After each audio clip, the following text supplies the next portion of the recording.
Friends, 5টি গুরুত্বপূর্ণ অভ্যাস যা কিনা আপনার কিডনিকে সারাটি জীবন সুস্থ রাখতে সহায়তা করে। চলুন সেই সম্পর্কে জেনে নেব। তার আগে যারা এখনও পর্যন্ত সময় স্বাস্থ্যকথা চ্যানেলটি সাবস্ক্রাইব করেননি তারা অবশ্যই চ্যানেলটি সাবস্ক্রাইব করবেন, আর যারা ইতিমধ্যেই সাবস্ক্রাইব করেছেন তাদেরকে থ্যাঙ্কস। চলুন গুরুত্বপূর্ণ আলোচনাতে চলে যাওয়া যাক। 5টি গুরুত্বপূর্ণ অভ্যাস যা কিনা আপনার কিডনিকে সুরক্ষা প্রদান করে এবং অতি দ্রুত আপনি অনেক বেশি পরিমাণে সুস্থ, স্বাভাবিক এবং প্রাণবন্ত জীবন উপভোগ করতে পারেন। সেটি কি? প্রথম নাম্বার অভ্যাসটি হচ্ছে সারাদিনে 7 থেকে 8 গ্লাস পর্যন্ত অর্থাৎ 4 লিটার পরিমাণে পানি পান করা।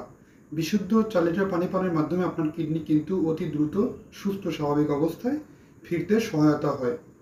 দ্বিতীয় নাম্বার যে অভ্যাসটি সেটি হচ্ছে আপনি অবশ্যই আপনার খাবারের পাতে লবণ গ্রহণ করবেন না। বিশেষ করে আপনি যে এক্সট্রা সল্ট গ্রহণ করছেন বা এক্সট্রা লবণ, এটি আপনার কিডনিকে অনেক বেশি পরিমাণে বিপজ্জনকভাবে আপনাকে ঝুঁকিতে ফেলে দিচ্ছে, তাই অবশ্যই এক্ষেত্রে সতর্ক হন। তৃতীয় নাম্বার যে বিষয়টি সেটি হচ্ছে এনার্জি ড্রিঙ্ক খাওয়া বন্ধ করা।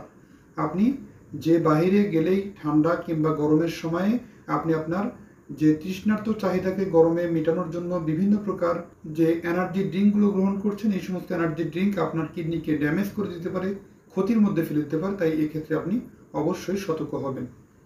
চতুর্থ number, processing food, processing meet এবং যে সমস্ত বিভিন্ন প্রকার দোকানে বিভিন্ন প্রকার খাবার কিনতে পাওয়া যায়, প্রসেসিং ফুড, প্রসেসিং মিট, এরকম বিভিন্ন খাবার, যে সমস্ত খাবারগুলো সাধারণতভাবেই যেগুলো প্রক্রিয়াজাতকরণ করা হয়, এ ধরনের খাবার অতিরিক্ত লবণ কিংবা বিভিন্ন প্রকার প্রক্রিয়াজাতকরণের কেমিক্যাল মিশ্রণের কারণে যেগুলো আপনার দেহে খাবার হিসেবে গ্রহণ করার মাধ্যমে কিন্তু আপনার কিডনিকে ড্যামেজ করে ফেলছে প্রতিনিয়ত, আপনাকে এক্ষেত্রে হতে হবে অনেক বেশি পরিমাণে সতর্ক।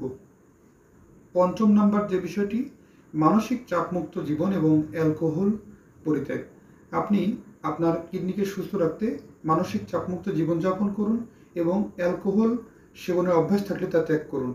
এছাড়াও আপনি যখন আপনার প্রস্রাবের চাপ হচ্ছে সেই সময়ে আপনি অবশ্যই প্রস্রাব করতে যাবেন।